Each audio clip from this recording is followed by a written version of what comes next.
All right, well, we are going to go ahead and get started today. I just wanted to welcome all of you today to Transform 2021 from LBMC Technology Solutions. We've got an exciting 3 days of events coming up here. Today, we are going to focus on healthcare industry and all the opportunities within the healthcare industry for digital transformation. Tomorrow, we'll be covering construction. And then on Thursday, we're going to be focusing on technology. We're glad to have you here. My name is Brian Campbell. I'm a digital transformation specialist with LBMC Technology Solutions. I've been in the industry for about 34 years now, primarily working around helping companies with automating and enhancing their ERP and CRM solutions along with IT services. I'm based in Minneapolis, Minnesota, just outside of the Twin Cities, and in my spare time, I'm an avid golfer and a Minnesota sports fan. So today's agenda, we've got a lot to cover for you today. I'll kick this off today with a little welcome and introduction into LBMC Technology Solutions. After that, we're going to follow up with a couple of different speakers. Mike Soll, who's our Director of Intelligent Automation, is going to talk about emerging technologies in healthcare, how best practices can be identified and utilized in your business. We'll then move to Tammy Walcott, who's our Chief Executive Officer of LBMC W². We'll talk about how fast growing healthcare companies are scaling their systems to evolve to the business needs that they have. We'll then move along to Dave Roberts, who's a senior manager and CIO advisor, talking about leveraging technologies to protect security threats. So what are some of the things that you should be concerned about as you're looking to leverage some technology solutions? At the end, we're going to have an exhibitor area where some of our sponsors will be, and along with the opportunity to video chat with some of our staff members at LBMC Technology Solutions. So what are we going to do today? Well, the next 2 hours are going to move pretty quickly today. So again, a couple things to note.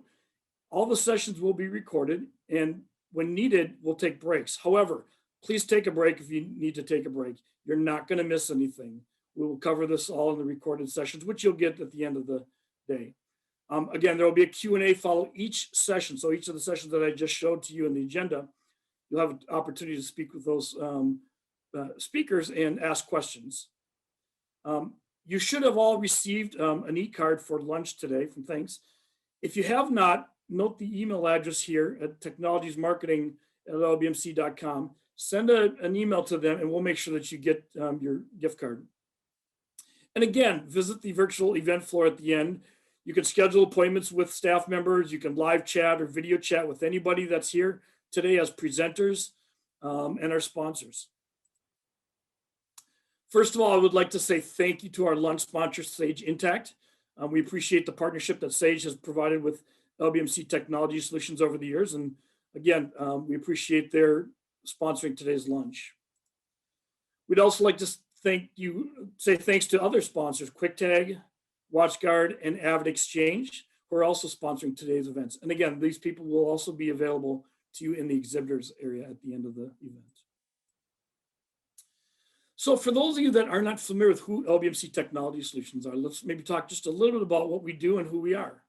So we've been around since 1996, so in the business for 25 years.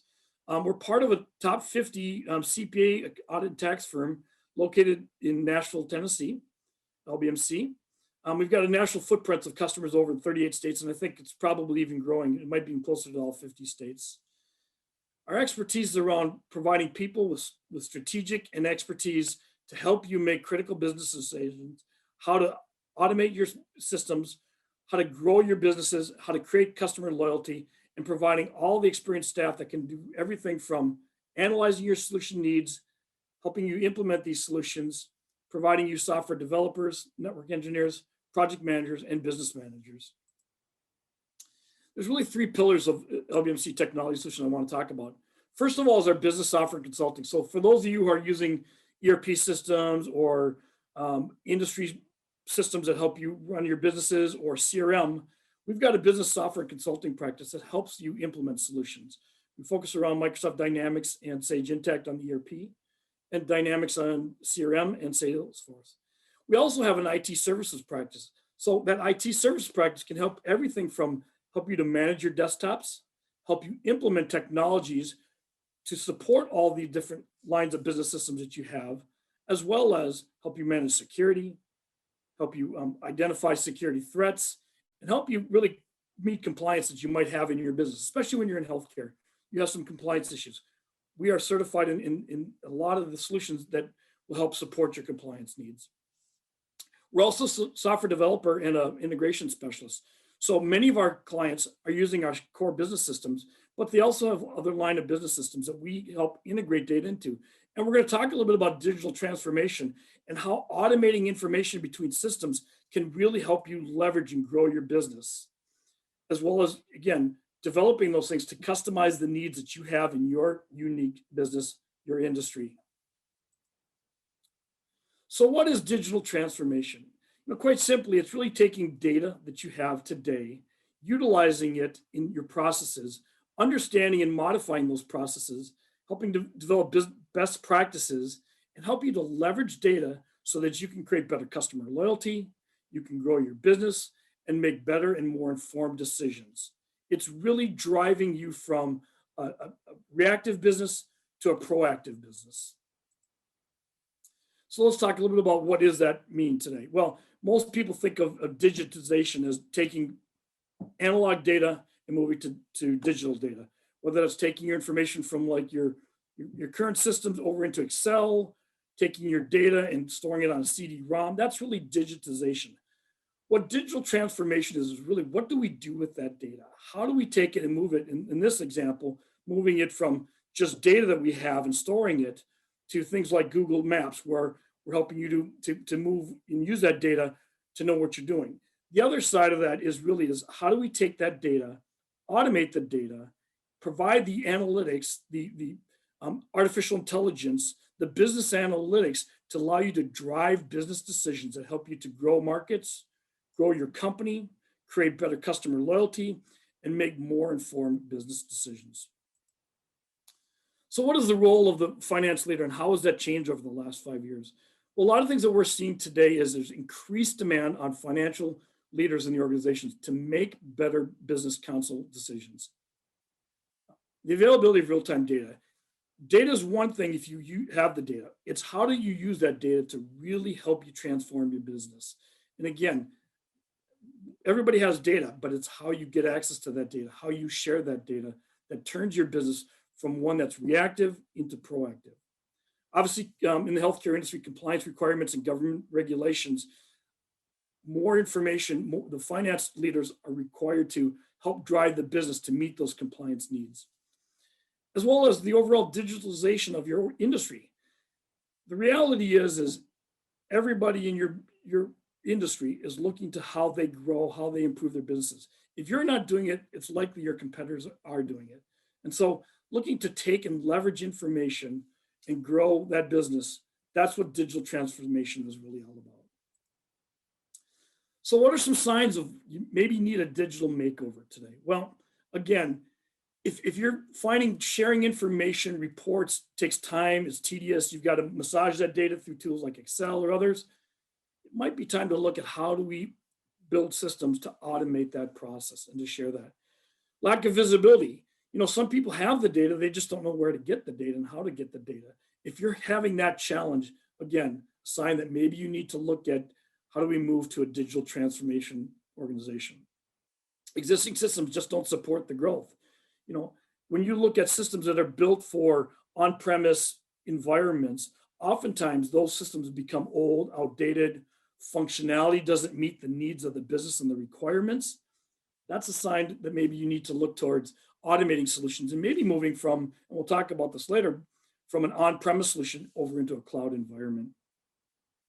You're focused on the core competency of the business and improving that versus how do we invest in technology, hardware, data centers, networks to grow the business. You need the ability for the company to be able to change and pivot quickly. Data is important. Systems need to support that information. And how do we get it so that data is automated, transitioned, shared with people in real time to make those decisions? I think a lot of us know when we look at our systems, whether our technology is old or not. Again, oftentimes when we look at more on-premise environments, in older environments, they're on older versions of the software. They're not as automated or integrated. Technology can help us change our business and by leveraging more modern technology. So what's the path to digital transformation? First thing is we want to analyze your business, understand what your business goals are, prioritize those, and how do the systems that you have either meet those goals today or what those systems need to look like to meet those goals today and into the future. Collaboration and communication is important. It's important that everybody in the organization is on the same page as it relates to how are we going to share information together, leverage that data, leverage that information so that we can create better customer loyalty and grow our business. Assessing those technology requirements. Again, coming together as an organization to identify those requirements. What are the business goals and how does the technology need to support that? As I talked about, thinking of cloud solutions. There's a lot of benefits to moving from an on-premise environment to a cloud solution. One of the biggest benefits is when you're on a cloud environment, the innovation and addition of technology enhancements in those cloud environments is instantaneous. You don't have to maintain those systems anymore. You don't have to maintain the infrastructure behind it. New functionality that is being enhanced by a lot of different users and companies using these systems is instantaneously. One day you wake up with one set of technology, and the next day you wake up with a new set of functionality and technology. That's the value of having a cloud-based solution. It also moves you from a capital expenditure to an operational expenditure. So you're not having to have a significant cash outlay every time you need to upgrade a system or maintain a new version of a software. It's just part of the SaaS model, subscription model licensing that you have. Again, I would also recommend talk to other companies like you. Find out what they're doing. Oftentimes, some of them will share that information of how they're taking and leveraging technology to advance their businesses. Get that information, understand what they're doing, and then bring that to the table when you meet with partners like LBMC Technology Solutions. Again, keep the big picture in mind. At the end of the day, we're here about meeting business goals and objectives, and the systems need to support that information by providing to you, again, data in real time that's enhancing how you work with your customers, your vendors, your partners to grow the business. A little bit more about LBMC Technology Solutions. We're really good at what we do. We've been recognized by some of our vendors and some of the top industry analysts in the country as a partner for Sage Intacct, Microsoft Dynamics, Highland OnBase. And again, part of the services that we provide is in the family of companies that LBMC Technology has. So LBMC Technology Solutions is a part of the LBMC family of companies. At the very top end, we've got the audit, the tax firm. But we also have some organizations that I think you might be interested in. Number one, you'll see down here, third on the left is Data Insights. Our Data Insights works to help in that digital transformation. What they work to do is provide you the business intelligence, the analytics using tools out there, tools like Power BI or Tableau or Solver, to help you get that information and provide to you so you can make informed business decisions. We also have a professional employee organization. For many of our customers, our employment partners, we are their payroll service. We help them with their HR management and recruiting. As we talked about, and you're gonna hear about this more later from Dave, is we also work very closely with the clients to work on security and risk assessment. So W Squared and our Data Insights, our technology group, work to help you automate systems, build infrastructure, manage those, but also manage it in a secure environment.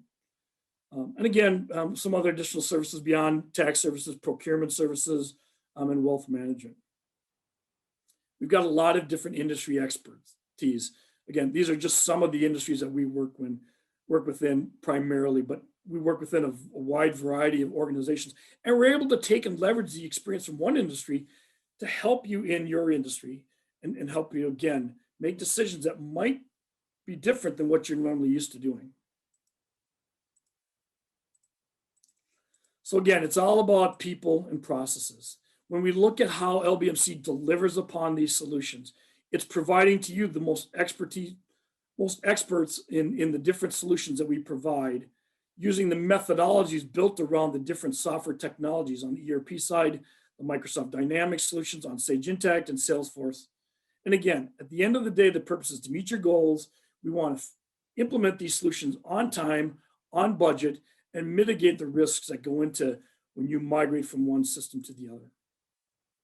This is a partnership that we're building with you, and it's built upon the mutual success of both our organizations. So where can you learn more about LBMC Technology Solutions? So again, you'll get the slide presentation later, but you can visit our website at lbmctech.com. We've got other events like this coming up. You can follow us on Twitter, on Facebook, and again on LinkedIn. So with that, our next speaker up is Mike Soul. Mike is our Director of Intelligent Automation, and Mike is going to talk to you more about how you can leverage automation in your business. Thank you for your time.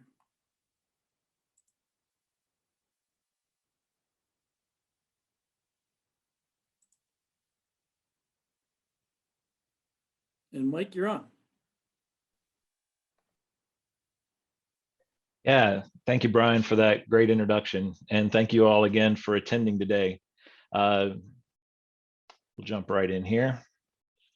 I'm Mike Soul. I'm the director of our intelligent automation practice. I live in Middle Tennessee with 2 kids, a golden retriever, a wife, and 3 baby goats. And I guess the point on that is if you've ever heard of decision makers or influencers when making a purchase, the important thing to note there is never underestimate the influence of daddy's little girl on making possibly not great decisions. But with that being said, I've got 25 years in IT in various roles, all the way from data center operations to managing a project office to being a VP of IT for a large insurance company, deploying some of these solutions to a foray in helping an Inc. 500 company, tech company, local in Nashville, get started. And so if you look at that, I would summarize that in a nutshell of I have sold it, bought it, implemented it, and then had to live with it. So hopefully I can share some of that experience with you today. Our goals for today, I want to quickly discuss emerging trends, technology trends. I will say, as we go through this presentation, quite intentionally, we are not doing a deep dive in doing any kind of product demos. However, to help you visualize some of the concepts we'll be talking about, you're going to see several screenshots that will help you to kind of take some of the words that you've heard, like digital transformation, intelligent automation, AI, those types of things, and what does that really look like? So the only note to that is any of the screenshots you see today, just understand that LBMC supports and implements each of these solutions that you'll see. And again, we'll be available for, deeper dive discussions on that as we go. One of the things that I've always learned is as you're looking at trends and looking at information and how that helps your business is how can we provide you information? You like to do research, and that makes sense. So we want to talk about sources for research, education that you can even do independently. We also want to talk about best practices for selection of the software, implementing it, and then how do you support it longer term. When we look at healthcare, it's a pretty broad topic, and I could talk probably for a couple hours today on this. It's everything from large hospital networks to single physician offices, everything from surgeries, to the actual patient, type of thing, from a physical surgery to everything to say behavioral healthcare or things like end-of-life care with hospice, just a broad spectrum when we talk about the health of individuals and how we manage that. But even if you take that service that whatever your company provides, there's a third dynamic to that, which is how do I operate my business effectively and efficiently, managing contracts, my facility agreements, onboarding employees and training them. All of these things are critical that I handle them well so that I can provide this great service to the patients and the individuals we provide care to.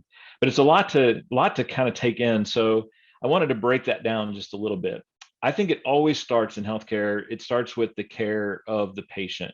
And things that we're seeing trends on that you'll get some visuals to, we'll dive a little deeper into, is the single view of the patient record. So things that are in disparate systems and providing that more comprehensive view of the care of that patient. My wife is actually a nurse practitioner, and telemedicine, COVID over the last year has changed the dynamic of the industry. The industry was already migrating toward digitizing files on patients, patient files and things like that. But with COVID, it accelerated it. There were some laggards. There were some that didn't want to move forward with going paperless and doing some of the newer technology. Last year changed everything. You can no longer go in telemedicine. You can't take a patient file and put it in your car and haul it back to your house. Those are not good, safe practices. So what does that mean from like Skype or FaceTime and making sure we secure that information? So those are some trends. I think the last thing from the patient's perspective is it's becoming much more like what our experience is like dealing with restaurants. We want to get more information at our fingertips before we even engage an individual. And that's everything, even from the patient perspective, that's even from our office visits and making that a simple process, making it paperless, which then puts an onus on us as healthcare organizations to protect that information.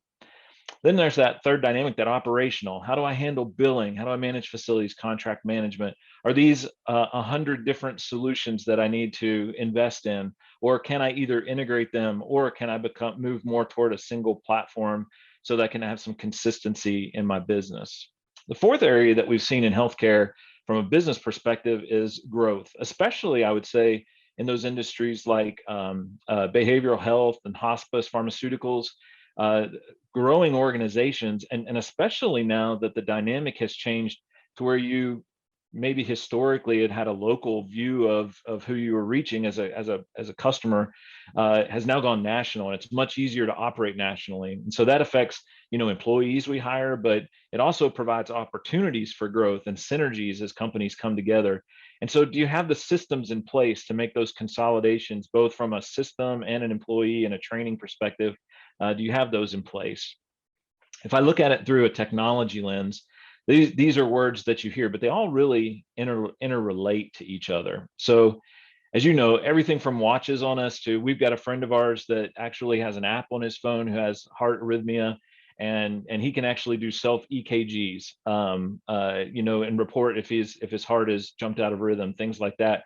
And all of those systems feed information that are in cloud-based systems, as Brian mentioned before, which now as you consolidate that data and you have access to that data in appropriate formats, now you can, as Brian also mentioned, become less backward looking and start to think ahead, start to anticipate things that are coming through AI and intelligent automation, those types of things. It becomes extremely important that your systems that you have internally integrate easily with other systems if you're going to be able to provide the level of care and level of information that your constituents are looking for.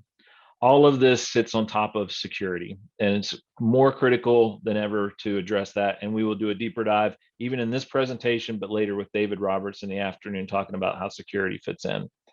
So to kind of give you just a visual, when I talk about that single view of the patient, this is a high resolution DICOM image of doing a 3D image of a brain, of a skull, that type of thing. But what I really wanted to emphasize here is you're going to see through this video is the ability of not just taking those disparate systems and these high res information being in your EMR or your vendor neutral archive, but consolidating that in and incorporating it into things like patient consent documents or doctor's notes around the surgery, and now creating this single view of the patient, so I can see really a 360 view of everything that's going on. I can more easily search for information. So if I see the result and I want to go back and see if there's a certain aspect about this patient, I can take advantage of OCR, optical character recognition technology, and do searches to find information within a given file now that I have it consolidated. But even more so, you take that concept one step further, and now that I have everything together, when did it happen? And I can now start to put together the complete picture. And so you've got kind of calendar views, and when did those patient notes take place versus when did the X-rays or other high resolution images take place. So the last point I'll have on this before moving forward is, historically you might think that this is more of an enterprise solution, large hospitals doing this. But what we're seeing is the trend, and really all the software you're seeing is getting more to a price point that's moving into those growing mid-market organizations and doing those integrations with EMR systems and other systems where you're collaborating and storing patient information, becoming much easier nowadays. If we turn to that patient experience, envision with me for just a second what that doctor's office visit used to be like and what it's transforming into. Historically, you'd have to go in and fill out paperwork that you knew they already had with information you knew they already had. The demand now is I want to be more active as a patient earlier in the process. And so maybe even can I fill out things at home before I even come into the office, minimize my time in that waiting room, and COVID has driven a lot of this as well, but then have that information not only available for my PCP, but also as I go into the possible hospital or the surgery, and have that information carry over and even to the bedside. So, you know what this looks like. We're all now mobile. We've got phone apps. We've got, iPads, things like that. So it's now filling out information, pre-populated, getting electronic signatures, all electronically, all reducing redundant information collection. If we then turn to that third box, that third paradigm, I want to talk and tie in a couple of technologies that we've referenced. So if you think about it from an efficiency standpoint, everybody has AP automation type of capabilities.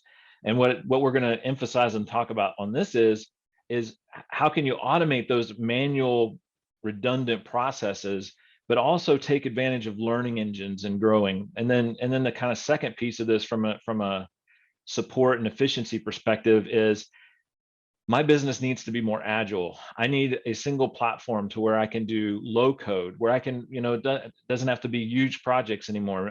I want to be able to rapidly be able to collect information and store it in systems that I can deploy quickly, easily within my organization. So here as invoices come in, automatically collecting information off of the invoice, but then having it as a learning engine. And so the next time a Kodak invoice comes in or whatever might come through your organization, I'm now going to learn more about it the more it comes in, and I will adjust and get higher, matching type results, those types of things.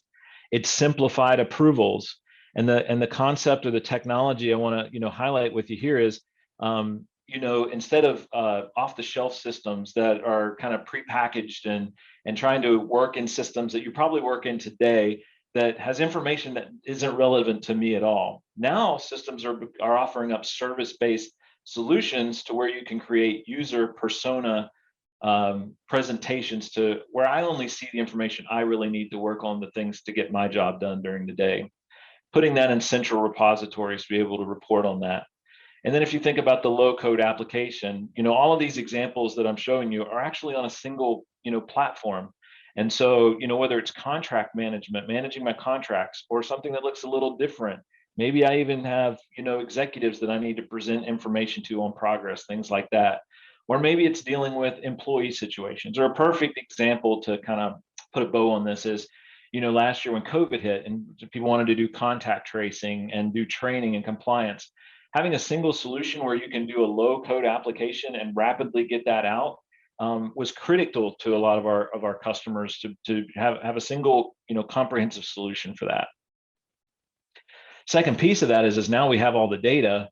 How can I, as a growing organization, get visibility into that? And so what you're going to see here is highlighting information that's critical to the success of my organization, and being able to drill down, and especially with that to kind of highlight that theme of growth through acquisition, things along those lines. Being able to do that to where I can not only see it as a comprehensive view of my entire organization, but maybe I have, any number of facilities that have become now a part of my organization.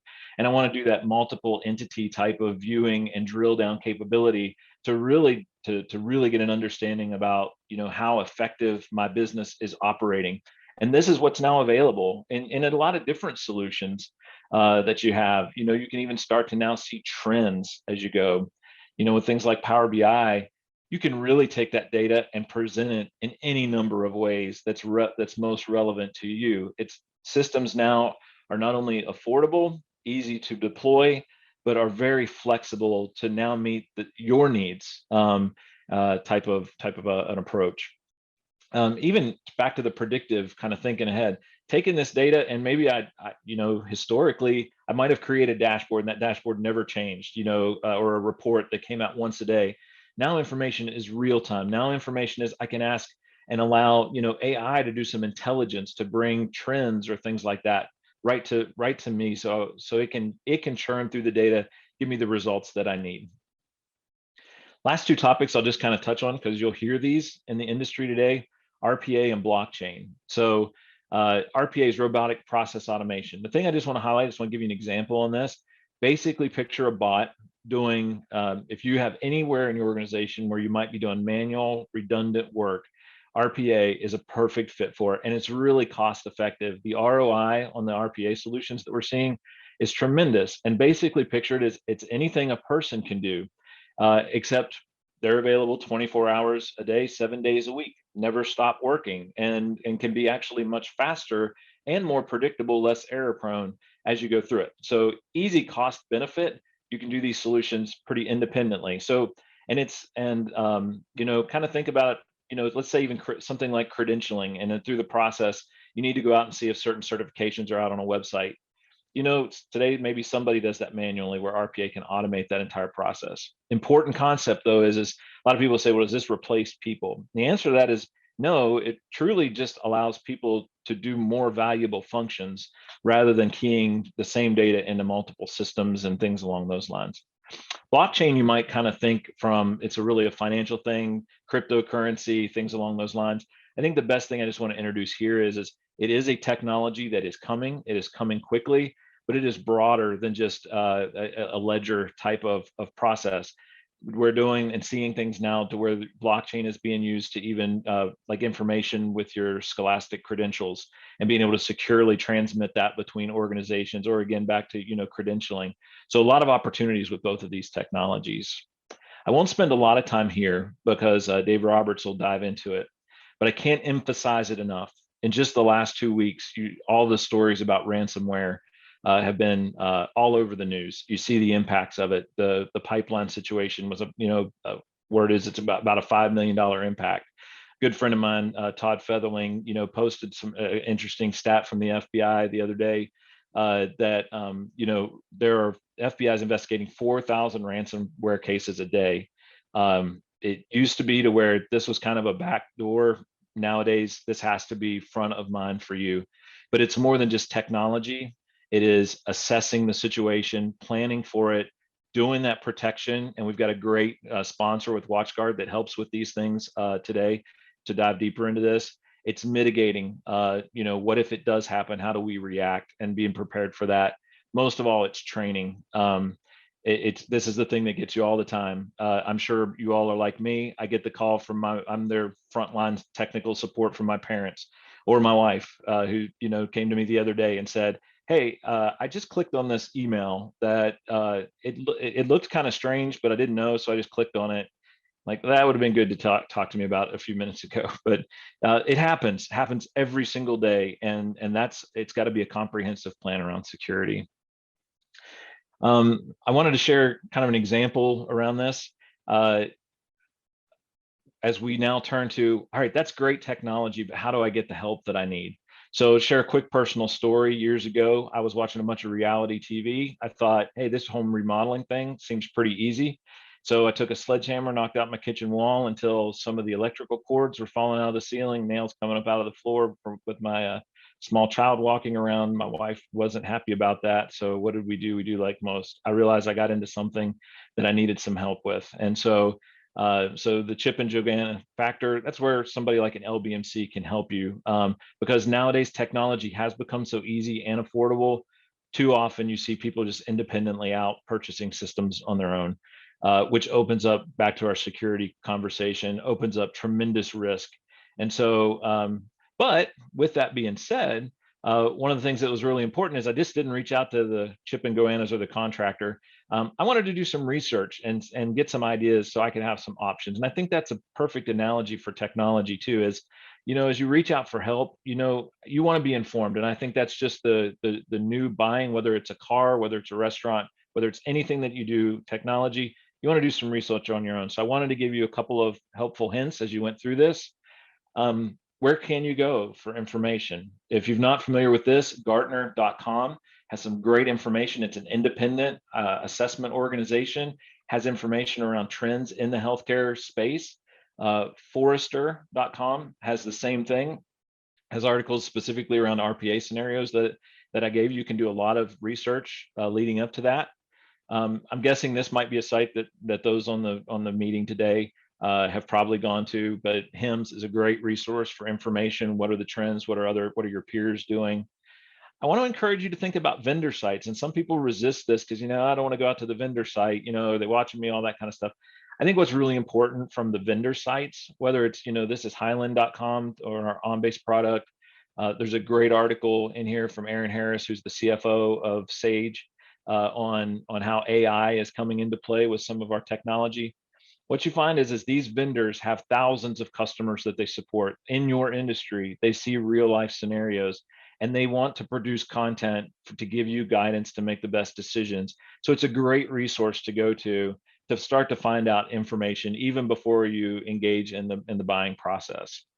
And of course, we come back to LBMC. Let's finish up the presentation on, kind of what we offer. Brian alluded to it earlier, but we obviously have a focus in healthcare. I think no matter who you reach out to, which Chip and Joanna you reach out to, you want somebody that listens. Everybody wants a demo out of the gate. That's not a good practice, because most of the time it's not a good use of time.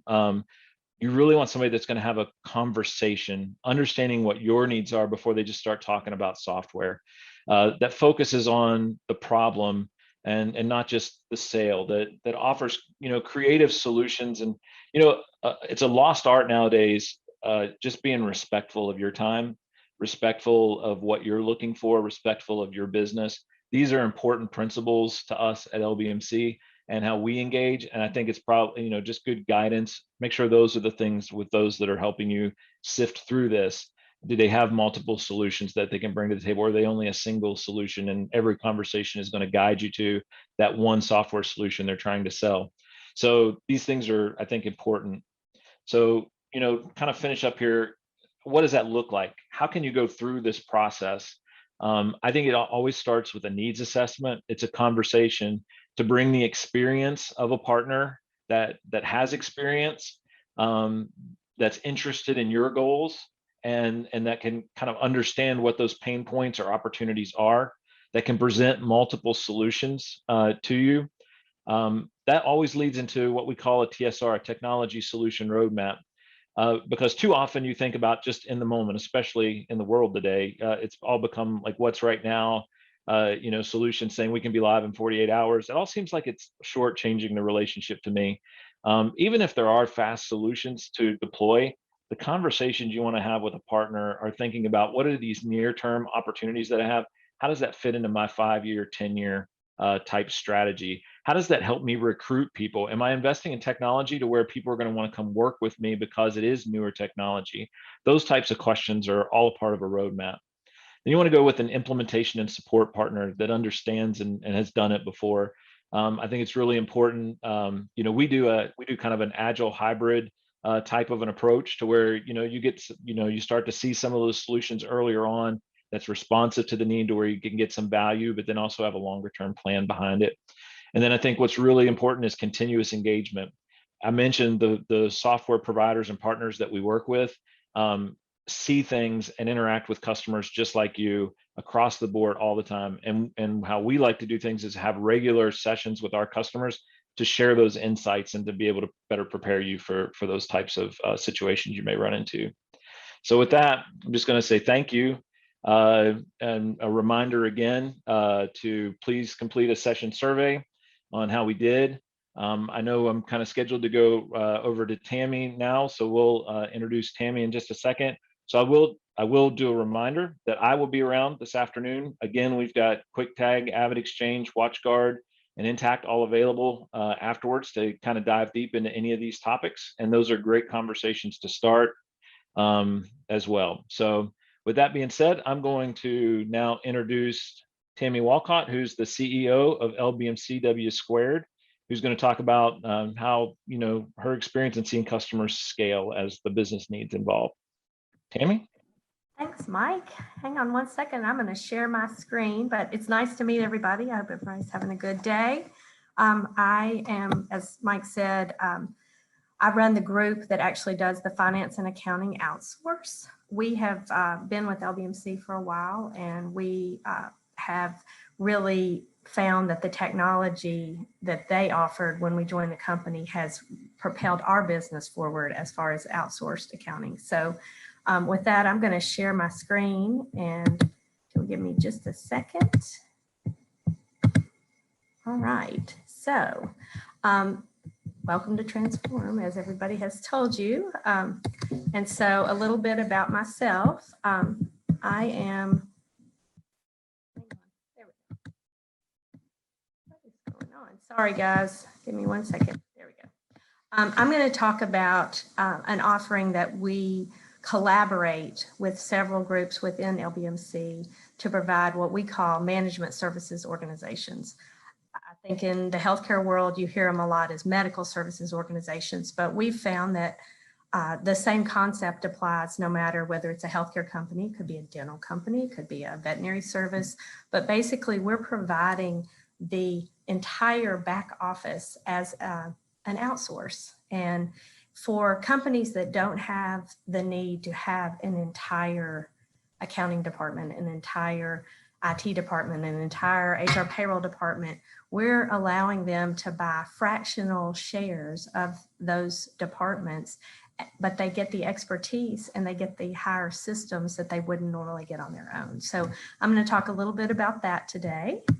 And just a little bit about me, I've got 35 years of experience basically in Nashville working for healthcare companies. I have spent my time in the surgery center world, in the clinic world, but since we founded the outsourced accounting business now almost 16 years ago, I can tell you we've seen just about every industry, and I feel like we have a very, very strong offering for healthcare in particular because we use the technology and we have the people who really make the difference, and you get to buy them at a fraction of the cost, and you get to buy what you need, not what you might have to pay for otherwise. So as I said, we're going to talk about the MSO, and LBMC really does have a unique niche because of being in Nashville. We see so much in the healthcare field, so there's hardly a area in the healthcare arena that we don't touch. But we have 3,000 healthcare clients nationally. We have 200 plus employees within LBMC who are basically healthcare dedicated. The entire practice has been around for 23 years. And, over the last 4 years, we've seen that grow, now into this year, close to 25%. And we offer a myriad of solutions, but what we do, who we do it for and what we do, as I said, it's kind of agnostic. We certainly have our expertise in certain areas, but healthcare is a unique animal. And so I think we're qualified to really handle just about anything that anybody throws our way. And so, a lot of people are probably going to ask, well, why would I ever outsource? And the things that we see, that generally drive the need to outsource is that a company is going through high growth. They typically have been on a trajectory, and maybe they've outgrown their systems, they've outgrown their staff, they've outgrown, really the ability to scale. And so we know that we've got to come in and kind of shore that up. We also see that, through audits or other requirements that, they basically can't stay compliant without some help. And so we can come in and provide that expertise and give them the ability to get back in compliance and move forward, more effectively. We also have a lot of clients who have private investors that suddenly want, more governance. We get a lot of clients who come out of a private equity investment or a venture capital investment or a different round of investing, and the requirements of the board have changed. The board wants to see a different presentation of the information from a financial perspective, or they want to be sure that they can offer the latest benefits. So those types of changes in an organization really push changes that are required on the backside from your back office support. So it also a lot of times, especially if investors are involved, we can be an independent third party who sort of sits in between the board and the management team and give them a level of independence. We also have obviously really talented people. The example I'll give you is just this in the last 4 months, our finance and accounting team has probably done 6 intact implementations. And that is, not something that most independent companies have personnel within their accounting department that can have the same expertise to do the day-to-day accounting, but also to implement a new system. So we sort of bring that in and can give you a rapid deployment of a system, that you wouldn't probably have in-house. We also see that the complexity of the accounting becomes a big deal. For example, as I said, we've implemented a number of healthcare companies in the last quarter.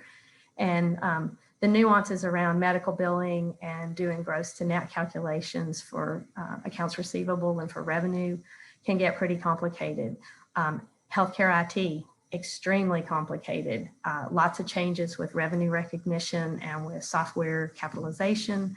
So it's often hard for you to afford, as a small to mid-sized business, to afford the caliber of personnel that you need to be able to stay up to date with all the latest regulations and audit standards. So we kind of come in and give, shore that up for you. Also, we have obviously a one-stop shop. I mean, we can do lots of things within the LBMC MSO. And so that's kind of where the whole idea behind creating this management service organization came to, is because our clients were actually asking us for all of these services.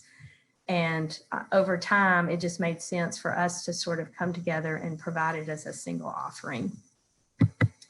So, on the outsourced accounting and procurement side, we do use that fractional model, and we really come in, we can come in from CFO level and include strategy and leadership. We really help develop a lot of new reporting that most of the time hasn't been in place. I would say as far as finance and accounting goes, we probably convert 90% of our clients off of QuickBooks, or we've seen a few lately on Xero, or even, some of the old, they used to be called Peachtree, and we've seen clients that have continued to stay on systems and have far outstripped the capabilities of the system. They need to get to a new system where they can have better, reporting, cash flow forecasting. And then, there's also the CFO can also help if there's something coming down the pike, like you have a client who, we have lots of clients who are looking to raise capital and they need to have their books shored up. So we provide that CFO, but we also have a full accounting department that includes all of the key processes, month end close, general ledger. We actually perform the field work preparation for the auditors, and then we go through all of their audit requests. So we act as basically an internal accounting department. We have, we prepare the packages to go to the tax accountants. And, all this really works out well because we really try to utilize the technology to do the heavy lifting. We use on the AP side and on the business receivable side, we use other technology, Bill.com and or Intact and or Microsoft Dynamics GP to really come up with what's the system that makes the most sense. But we are pushing files so that there's electronic payments. We are trying to get away from having checks in the mail, literal, physical checks in the mail, because there's been so much fraud of late. So we're working harder for you from a technology perspective instead of just throwing, people at the problem. Then on the procurement side, procurement is probably a word that, most people think they know what it means, but procurement is really about trying to be sure that your business has the goods and services that it needs to function in. Obviously, you want to pay the least amount for them, but there's a lot to it, right? There's sourcing it, and then there's knowing, which is the best product. So we've gone out and done some strategic supplier contracts with those that we think are best in class. So we have a strategic supplier who provides computer equipment. We have strategic supplier that office supplies, medical supplies. And we are allowed in some way to be able to do, we have a strategic contract and we include all of our clients under our umbrella. So we're able to aggregate the spend of all of our clients and use that volume of spend to qualify for tier discounting. So when I say that our largest client has 700 primary care clinics all over the country who have to have medical supplies, that buying power makes the pediatric practice that we have in, Nashville, Tennessee, gets the buying power of all of those clinics together. It makes a huge difference in the pricing that they can get. So we're allowing for all of our clients to really think Costco, right? It's a Costco model. We're all getting to buy at a group rate because we're part of one common, membership. We also feel like we have as good as anything. The terms and conditions that we negotiate are always going to be with us in mind. You might necessarily feel like you have to sign a contract that a supplier puts in front of you, but we push and we ask for things, and we know what's capable of being done at a larger company level. And so we're trying to make that available to all of our clients, regardless of their size. And then, there are things that are simple, like having a formulary that you order off of so that, instead of allowing every person to pick out the type of pen they want to buy, we have 3 or 4 that we use because we all know that volume is going to end up driving them to better pricing as opposed to everybody paying kind of full retail for that particular product. And so you're better working as the group than you are as one person or one company. So we've worked hard to work through that, and we are able to pass that on to everybody. As far as HR services, which is, this is sort of as I said, this is the entire back office being offered to you. I think we have one of the strongest offerings on this side. They've been gracious enough to let me talk about all this, so I'm going to, in a little bit, in some way, wing this. But our company is what's called a professional employment organization, and we're going to talk about that in a little more detail. But basically, what that means is we are allowing our clients to, again, participate in a group as their employer of record. We are able to include them as part of our group for benefits and for payroll, and then obviously on the HR side. And just like on the finance and accounting side, we have fractional resources that are available. They are dedicated to you. Everybody has a dedicated team. So the payroll service and all of that goes behind that. I mean, everybody's pretty comfortable with outsourcing payroll. We've layered in, we're also outsourcing the HR. So you have a dedicated HR professional, and they're going to help you review your HR policies and procedures manual. They're going to help you with the tough hire or the tough fire that you're needing to do. They're going to make sure you're compliant and up to date on all of the training that's required. They're going to make sure you have the posters in your break room that are required to be posted. There's a lot to it, and it's getting more complicated as time goes on. So having a team that, again, stays compliant, helps you stay compliant, and works through all of that, throw on the ability to be able to buy your benefits at a group rate as opposed to, going out and shopping your benefits on your own. It's amazing. We are, we are with a national health plan as far as, dental, vision, Blue Cross Blue Shield here in Tennessee, but we make accommodations as long as there's some relationship to Tennessee. We can use the Anthem contracts nationwide. We can offer as many benefits as you want or as few benefits as you want. You have to offer the medical insurance. That's the only requirement. But we make available to your employees dental, vision, life, short and long-term disability, health savings accounts, flexible spending accounts, and then we're going to make sure that you all are compliant from a business perspective on COBRA and on 401k and on, all of the other things that typically come about from having, a richer benefit plan that you probably wouldn't do on your own, but being able to participate and make sure that everything's done correctly and is compliant, just keeps everybody out of hot water. So we're about making this easier for our clients and being able to have a fractional team for each of these kind of key service offerings: accounting and procurement, HR and payroll, technology. We're going to talk about the practice services around healthcare companies, and then tax. That's really a one-stop shop for you. So we've been working on this, and I'm going to talk a little bit about the PEO real quick. But the PEO it isn't a traditional employment relationship; it's a co-employment relationship. But we are the only certified PEO in the state of Tennessee. We have about 5,000 employees under our umbrella from an insured perspective.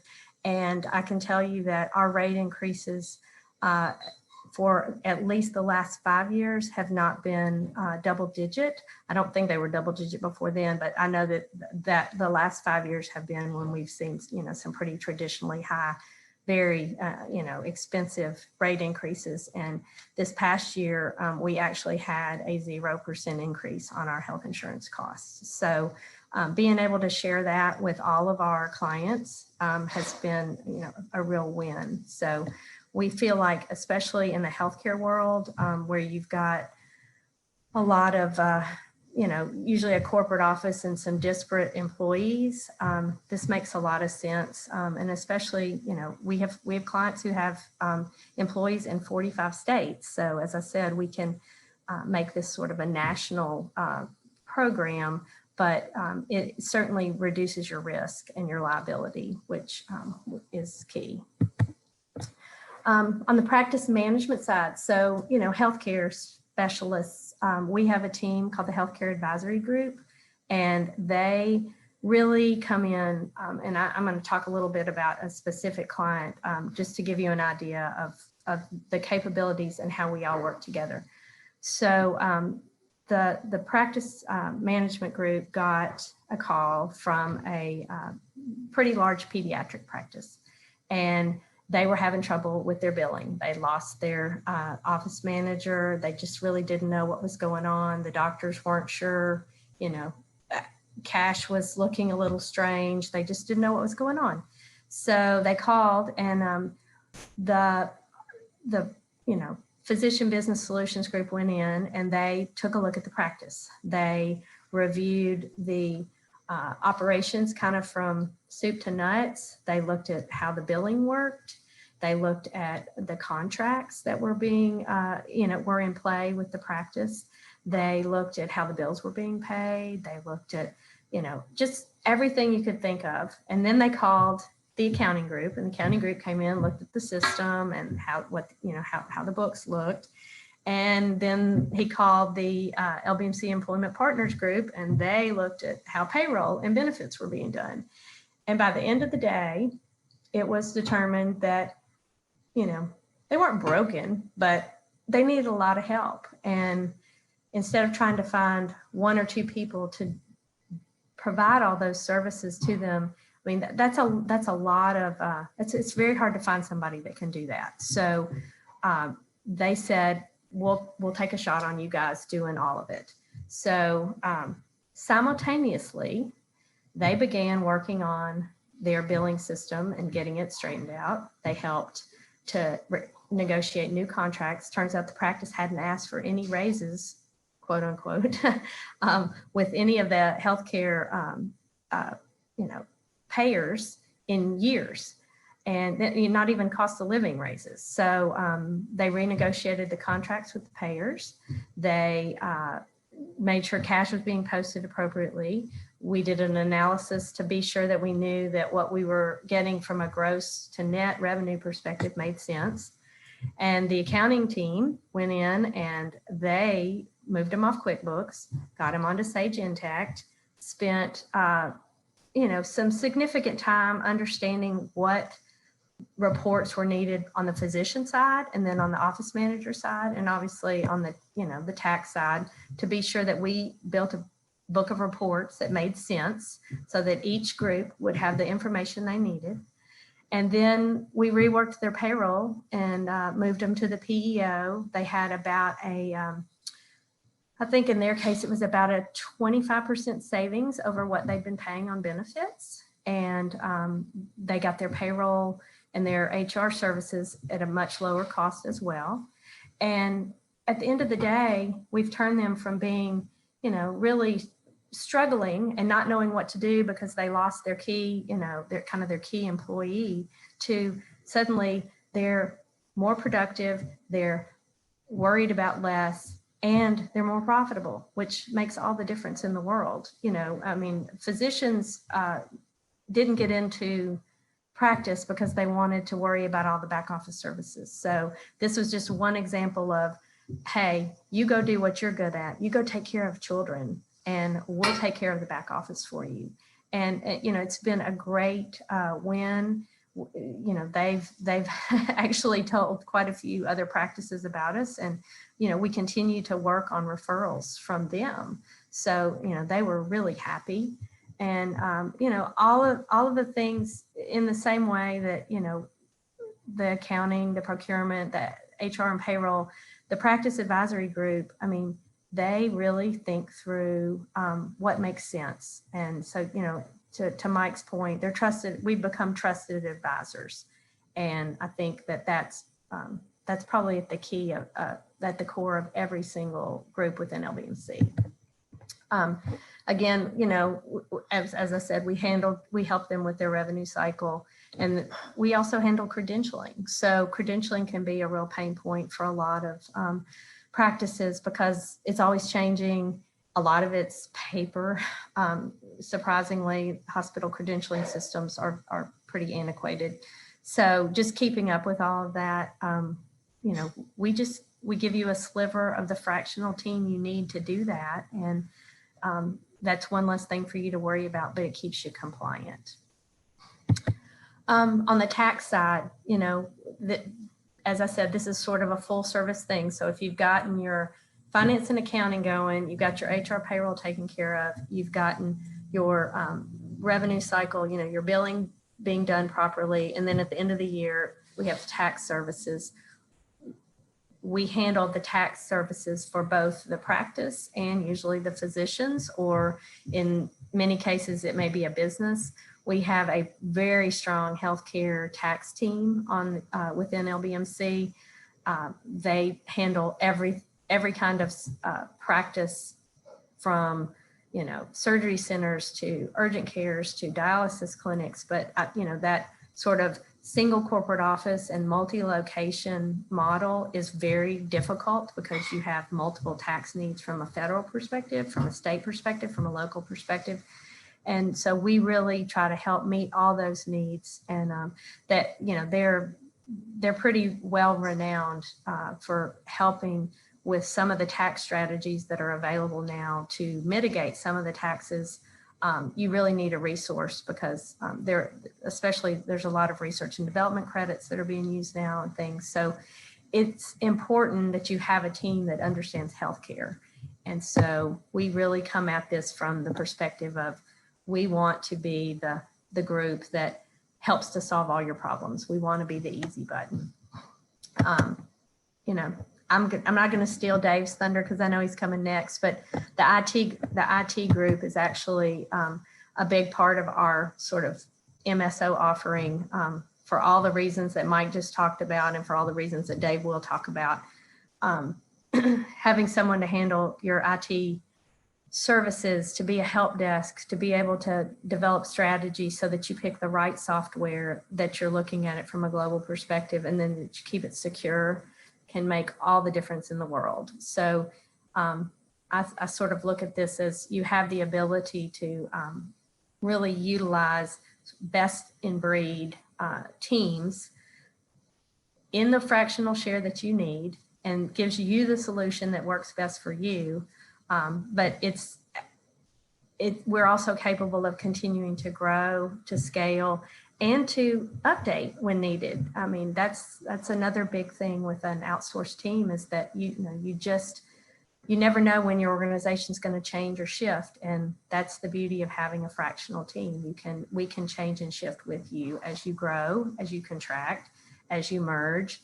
All those things require a lot of strategy. So we really consider ourselves partners. We really consider ourselves an extension of your team. We just don't happen to sit under your roof. That used to be a harder concept than it is now. I think everybody's gotten used to having disparate team members, but I think that we've been doing it for so long, it's second nature to us. So we are really good at coming in and not being obtrusive, but also solving a lot of problems. So a lot of people ask about how we charge. Everybody charges a little different, but we've tried to find the fees that work the best for each group and make sense and are easy to calculate. So some are fixed fees, some are per employee per month, some are hourly rates. It really just depends on what your needs are. But again, we're not we might be the easy button, but we're not a cookie cutter in the way that we're gonna solve the problems in the best way that we can for you. And we've tried to make the fees appropriate from a calculation perspective so that you know what to expect. It's budgetable, and it's, there are no surprises. And as I said, the team was very gracious to let me speak today, but obviously there's lots of folks that are experts. Jamie is the shareholder on the LBMC tax side for healthcare. Andrew McDonald is the healthcare consulting partner.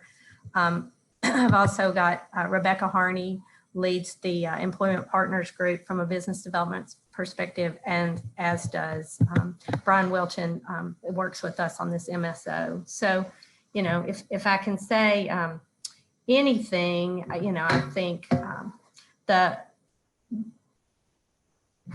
best thing to know is sort of through example. So there are a lot of clients who come in and, they know something's wrong, but they don't know exactly what's wrong. And my first question is, well, tell me what your biggest pain point is. And we listen to them. And it may be that we start out with only one of these services. And so the example I'm going to tell you about is we were working with a very, very large cardiology group out in the West. And they came to us first because they needed help with procurement. And we helped them by getting them enrolled in our procurement program and basically rostering them under our contracts for medical supplies, office supplies, computer supplies, and helping them get their spend under control, because basically different people were ordering throughout the organization, for example. And there wasn't really any governance. There weren't approvals in place. So we helped them get a process in place. And we also helped them select, what their standard orders needed to look like and par values. We helped them get all of that ready. And in that process, it turned out that their CFO turned over. And they asked us to come in and do an assessment on the finance and accounting side. So we came in on the finance and accounting side, and we helped them see that A, they were on an antiquated system, and B, they had some good people, but they didn't have good leadership, and they definitely didn't have good financial information. And we ended up engaging with them in a collaboration with some of their team members, and we converted them over to a new accounting system and spent quite a bit of time developing different reporting packages for the various groups. As you can imagine, physicians like to see things on a cash basis, but business people and investors like to see things on an accrual basis. So that's always a challenge. And we like to get them to accrual, and then we like to just have reports that will show, cash basis if it's needed. I actually spent 3 different sessions out there trying to train the physicians on how to read financial statements. It was very interesting. They were always early in the morning before surgery, or they were late at night after they'd done their last rounds. So at the end of the day, I'm not sure that I made any headway at all, other than I gave them, they want one metric, and I gave them a metric to use to hopefully let them know that they were doing okay. But after we did the finance and accounting conversion, we also, their technology group was understaffed, I guess you would say, and lacked leadership. And so it turned out that a group Dave was part of it. We assessed some of the IT needs. We assessed the team. We looked at their overall infrastructure. We looked at the systems they were using. We looked at their, plan, and we helped them, sort of redevelop their plan, redeploy their folks, and let them keep the things that made sense for them to have in-house, because they were out west and we were obviously in Nashville, Tennessee. And then we had other things that we came in and we supplemented, definitely the strategy and leadership part from an IT perspective. And at the end of the day, I know we saved them a lot of money on some of the decisions that they were about to make from a phone system perspective, from an IT infrastructure perspective. We made a big difference there. And so then finally, the last thing we ended up helping them with was they needed help credentialing. And so we brought in the Physician Business Solutions group, and they worked hard to, get all of the different providers credentialed, and we kept that up to date. And we were with them until they were sold. And when they were sold, I got a call from the managing partner, and he wanted me to just know that they would have never gotten the value for their entire, sort of healthcare organization had we not come in and helped them, by supporting all the different areas and giving them the proper information to know how they were really doing from a financial perspective. So, that's what we do day in and day out. And we really feel like we bring a lot of value to our clients.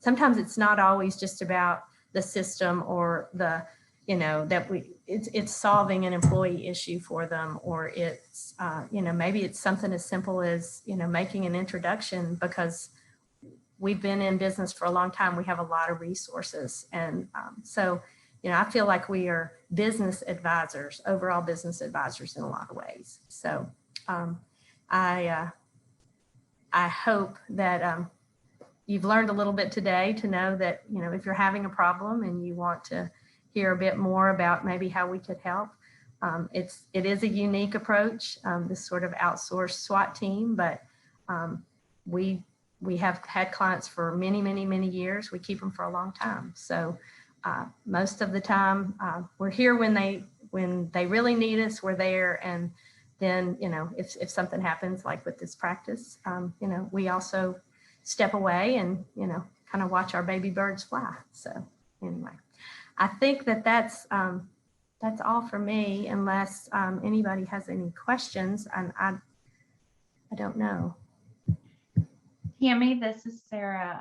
Hi, we did have a question. The question is the MSO service offered as the bundle only, or can I choose a la carte? And I believe you briefly touched on this, but maybe if you wouldn't mind expanding on that. Okay. Yes, I mean, we definitely have it as a bundle, but we all offer our services individually as well.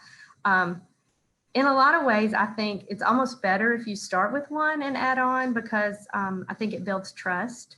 But also, I know that if I have to get in in the bunker with somebody, I would want to go with all of the team that I've just, talked through. They know what they're doing.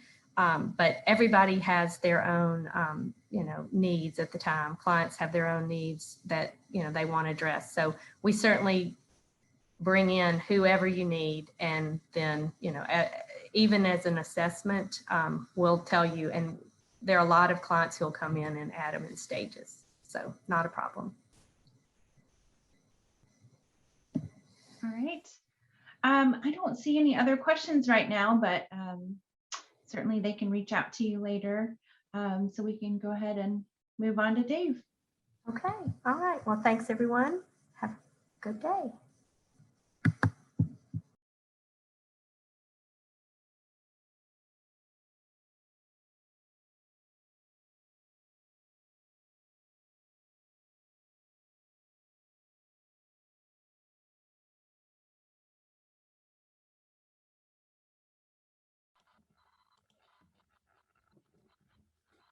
Good afternoon, everybody, and thank you for attending this session of Transform.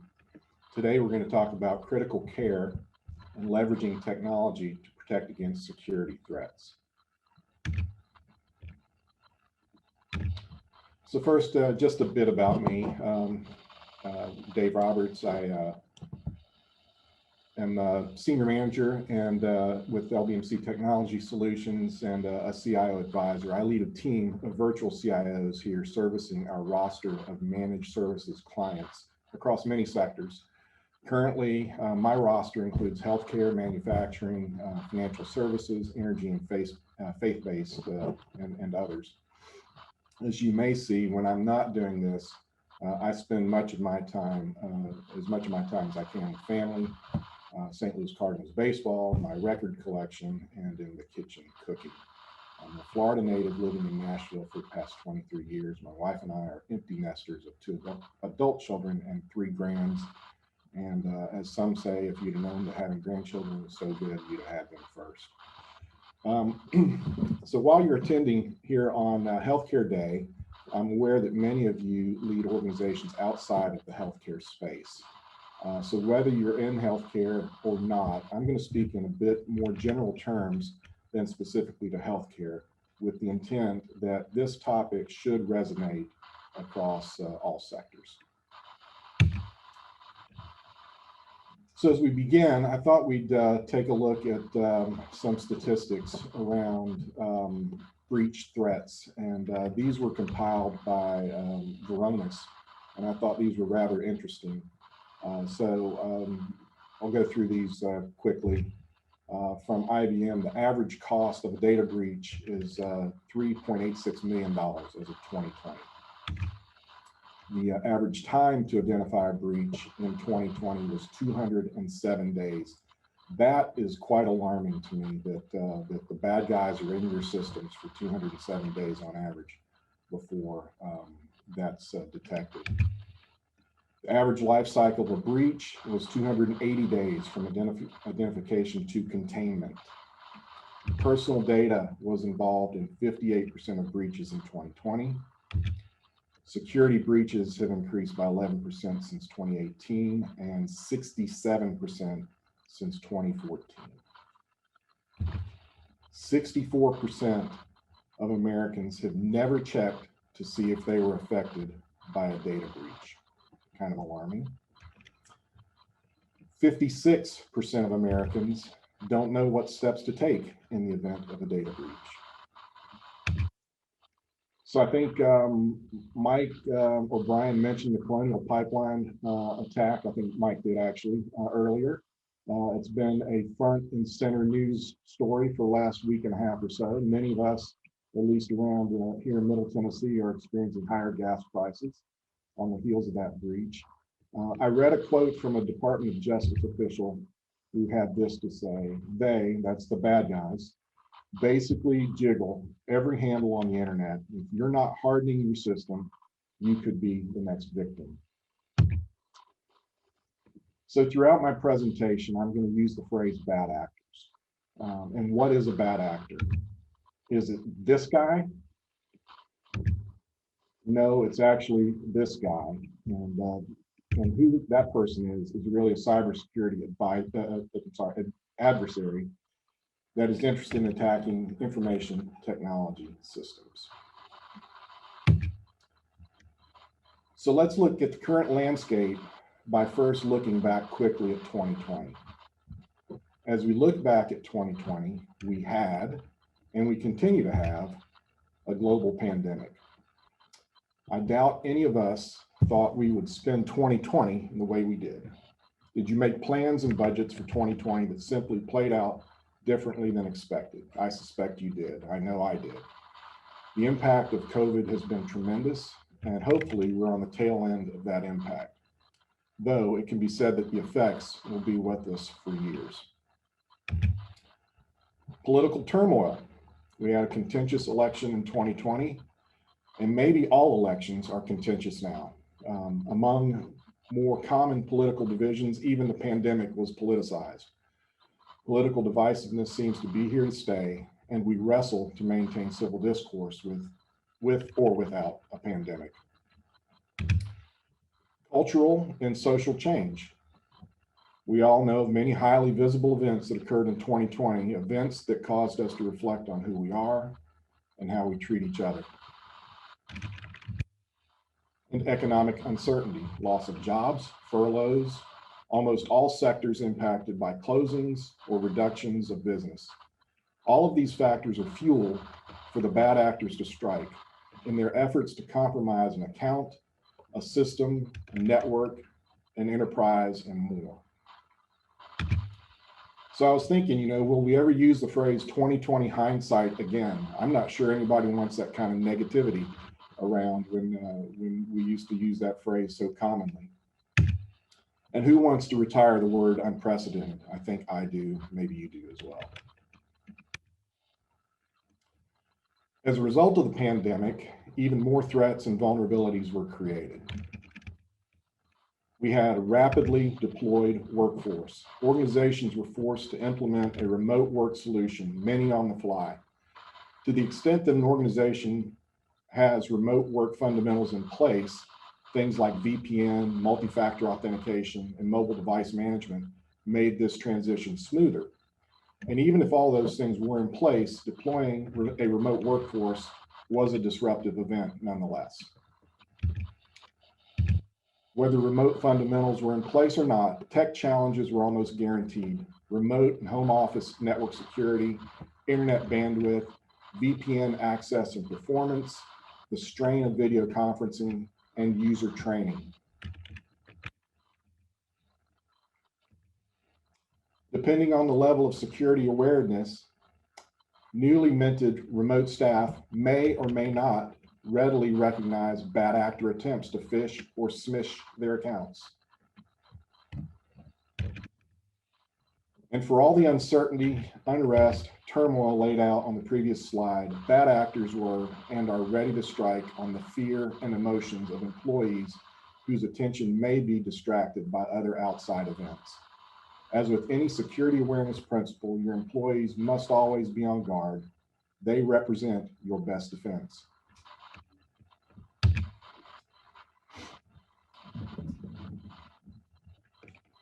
The cost of doing nothing. There's an old saying, if it ain't broke, don't fix it.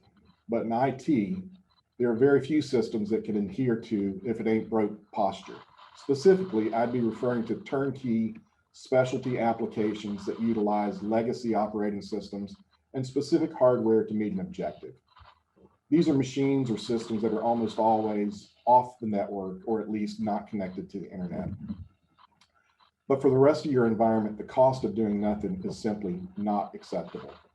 While many SMBs believe they're not a target, the reality is that they remain targets for threat actors looking to leverage weak points of entry or vulnerabilities. If you adhere to the if it ain't broke, don't fix it mindset, you're walking a dangerous tightrope. With technology, especially regarding security, it's a flawed position.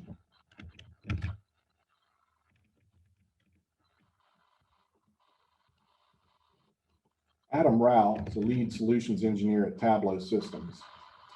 And I thought he had a really good thing to say about the if it ain't broke, don't fix it, or the cost of doing nothing mindset. IT is not a closed system. Even if your budgets are set, processes efficient, and ROI acceptable, if you're not getting better, you're getting worse. Why? Because again, IT is not a closed system. The cloud is constantly driving agility and efficiency. Costs are routinely being driven down. New and more capable technologies are being developed every day. And perhaps most importantly, new vulnerabilities are constantly being discovered. In the context of a pandemic, we can think of the body as a closed system, but it is still subject to external and environmental threats, disease being just one of many. The technology environment is simply not a closed system isolated from disease or threat. So what can you do? Here at LBMC Technology Solutions, we're working through an exhaustive effort to recheck our clients' solutions and configurations for our managed services clients. We want to ensure that we haven't missed something, that their current technology solutions have scaled, or that there have been changes in their landscape. We're also reviewing solutions that have come into the marketplace that might mitigate any current gaps. We're calling that effort our hot list. And over the next few slides, I'm going to touch on a few of the things that are on our hot list. By all means, it won't be all of them. And I'll share with you why they have our attention, and hopefully will have your attention as well. First item we're looking at is antivirus, or specifically zero-day threat endpoint protection. Zero-day threat protection is a solution that protects against known and unknown malware, fileless attacks, and zero-day payload execution. What is a zero-day payload? A zero-day payload is an exploit of a software vulnerability that hasn't been known or patched yet by a software vendor. When you think about traditional antivirus solutions, we're moving away from solutions that are managed by regularly updated signature or definition files. These are files that are updated by antivirus software vendors, usually on a monthly basis, with updates to combat newly found viruses or exploits. While that had been a method to manage antivirus in the past, you are simply always at risk for the newest exploit. Using signature and definition files means that someone, and likely thousands others, will have to be infected before a software developer can update the signature and definition files to flag for a new virus. It's a never-ending cycle, and a solution that will be dependent on proper configurations to have the newly updated definitions automatically patched when released, something that does not always just happen. Artificial intelligence, Mike mentioned that earlier in some of the accounting process space. AI threat detection is different though than the signature file definition based that I just referenced. In AI, it's continuously working to protect all endpoints without disrupting end users, leveraging the best of zero trust and zero touch architectures. Solutions in this space adjust policies and security levels dynamically based on a user's location, behavior, device, strengthening endpoint management policies. User patterns and machine learning. An artificial intelligence application provides systems the ability to automatically learn and improve from experience without being explicitly programmed. With machine learning, it focuses on development of computer programs that can access data and use it to learn for themselves. And then real-time response. When user behavior dictates an anomaly, a zero-day application will sandbox the concerning item for evaluation and will quarantine the suspect content.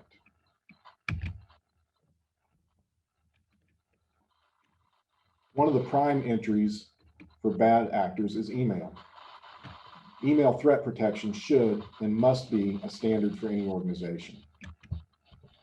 Whether you're hosting email on-premise or have adopted the cloud, most commonly Office 365, the basic benefits of email threat protection include spam filtering, link protection. What is link protection? Link protection is a part of the service that analyzes any of the links within an email message. If a link is considered an outright threat, the link will be stripped or disabled. That could be things like phishing or impersonation or malware or ransomware. But other links that are good will still be launched in a sandbox before they're presented to the user. Perhaps most significantly is phish prevention. Phish prevention technology recognizes the fraudulent characteristics of a phishing email and prevents delivery. As many breaches originate with phishing attempts, this is a big one to add to your technology environment.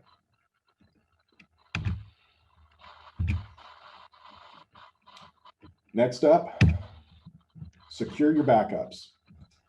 Let's say you have a great backup solution and you have sufficient storage to cover retention and compliance requirements.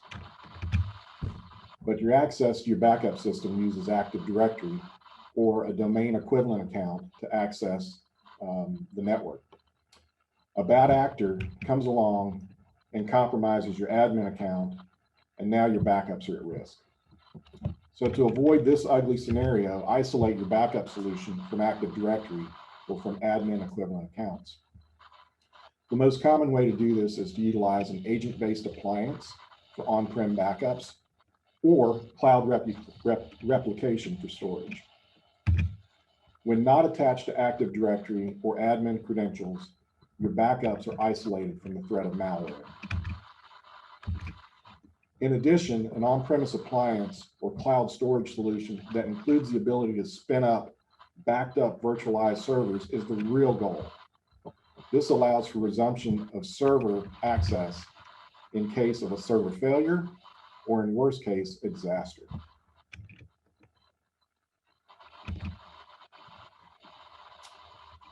Next up, harden the perimeter. We've already noted that the bad actors are out there lurking. Before remote work was in vogue, the most common perimeter deterrent was the corporate firewall. When we talk about hardening the perimeter, we still need to talk about the firewall. Specifically, we recommend that you have a managed firewall solution. In a managed firewall solution, you get unified threat protection in the form of port monitoring, intrusion detection systems and intrusion prevention systems, website filtering, and security updates. But there's a new player in the perimeter space, and that is identity, specifically your username and password. Many will contend, and I agree, that identity is now the new perimeter. With mobility, with user mobility and remote access, they've extended what was once controlled solely within the corporate firewall to anywhere where you get access to the internet. To support the need for added security with mobile and remote staff, we recommend full implementation of multi-factor authentication. Sometimes referred to as 2FA, two-factor authentication. MFA is a function of challenged authentication that sends a token or code back to a user's mobile phone, sometimes via text or via an app. This tiered method of authentication provides a secured way to keep the bad actors at bay. Another MFA component that you may be seeing with cell phones is the use of biometrics, often a fingerprint or retinal recognition. Whatever the technical method, you should be looking to implement multi-factor authentication into your organization, if not already there. And I also add that, should you have any other SaaS-based solutions in your operations, that you leverage any multi-factor authentication offered by those providers as well. If they don't offer MFA, then by all means utilize complex password schemes to protect your access and data there. So what can you do? Well, first I would say invest in solutions that scale. As your organization grows, you will want to invest in enterprise solutions that scale with you. With this approach, we recommend the following. Meet the need now, but invest for the future. In the SMB space, you can select solutions that don't break the bank and provide the protection you require and scale with you. There are affordable and effective enterprise-grade solutions that will meet the need. Avoid consumer-grade solutions. In other words, don't go down to Target or Best Buy to buy your business firewall. Home-based, consumer-grade equipment is suited to those markets, not to protecting your business and data.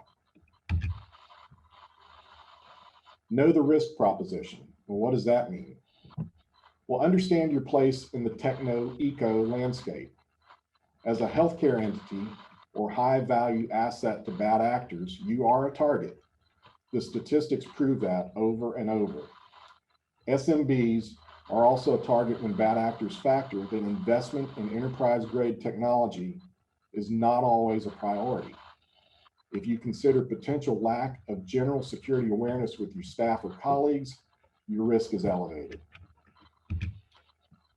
And none of these solutions we've discussed here, when used alone, will keep your organization completely safe. Use a tiered approach to provide multiple layers of protection for your organization as a deterrent for bad actors. Why do it? Why not? First of all, compliance. If you're a healthcare, financial services, or another regulated entity, you're governed by requirements to safeguard protected information. Healthcare and financial services remain top targets, and you must put solutions in place to deter threats.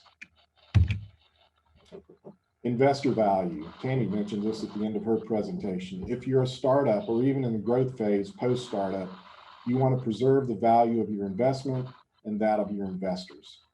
If you're ultimately positioned to be purchased, your diligence to protect your assets will likely add value to a potential transaction. Loss of reputation. A breach event can be a devastating hit to an organization's reputation. In addition to the costs associated with fines, forensic efforts, complementary customer account monitoring, and loss of productivity, reputation is tough to recover.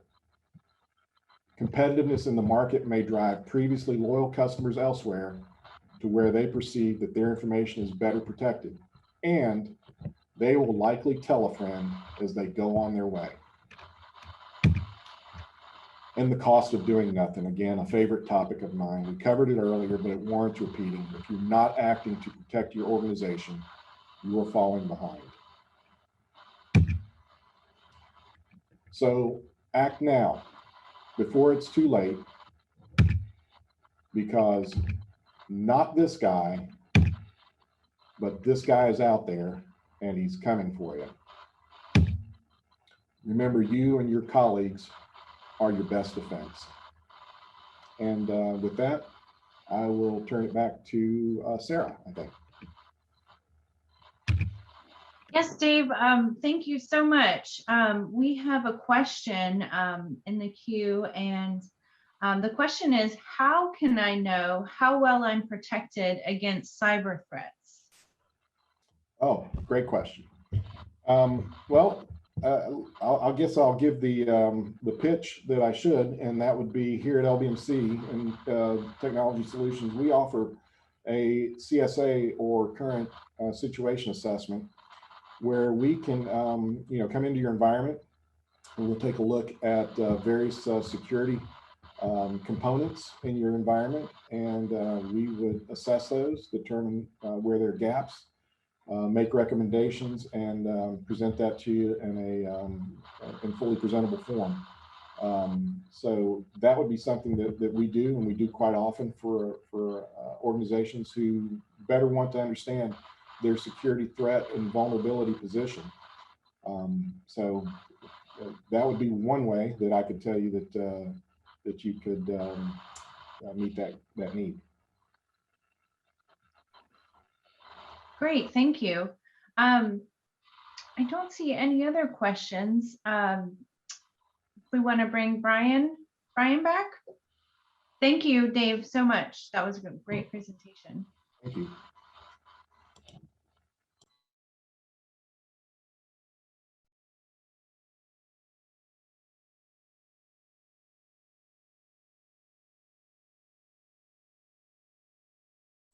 All right. Had a little technical difficulties there. Hopefully everybody can see me. So again, thank you everyone for attending today's event here at Transform 2021. We really appreciate the time.